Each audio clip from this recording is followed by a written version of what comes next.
একাদশীতে 4টে জিনিস অবশ্যই করতে হয়।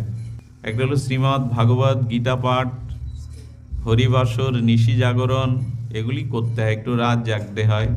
দেখুন, একাদশীটা যারা এখনো সংকল্পপূর্বক গ্রহণ করেননি তাদের জন্য বলা হচ্ছে যে ব্রহ্মঘাতী, সুরাপায়ী, চোর, গুরুপত্নীগামীর ধর্মশাস্ত্র মতে প্রায়শ্চিত্তের বিধান আছে। যত পাপ করো, গুরুপত্নীতে গমন, চোর আর সুরাপায়ী অর্থাৎ মদ্যপান, মহাপাপের মধ্যে একটা আছে মদ পান করা।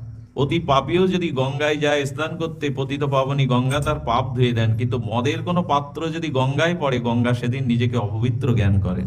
এই জন্য নেশাগুলো জীবন থেকে বাদ দেওয়ার জন্য সন্তানদের দিকে লক্ষ্য রাখুন। বর্তমান যুগ, সে যত বড়ই সাধু সন্ত হোক, বর্তমান প্রজন্মের সন্তানদেরকে নিয়ন্ত্রণ করা, কারণ স্কুল, কলেজ, বিশ্ববিদ্যালয়, সঙ্গী সাথী সবকিছুই হয়ে গেছে বড় বিপদগামী। এই জন্য আপনি সাধু, আপনি সজ্জন, কিন্তু আপনার সন্তানটা কুসঙ্গে মিশে এসে বিপদগামী হতেই পারে। বর্তমানে এর পরিবেশ তৈরি হয়ে গেছে। জীবনে এই নেশার হাত থেকে সন্তানদেরকে যেভাবে হোক বাঁচান। মহা পাপের মধ্যে হলো এই নেশা।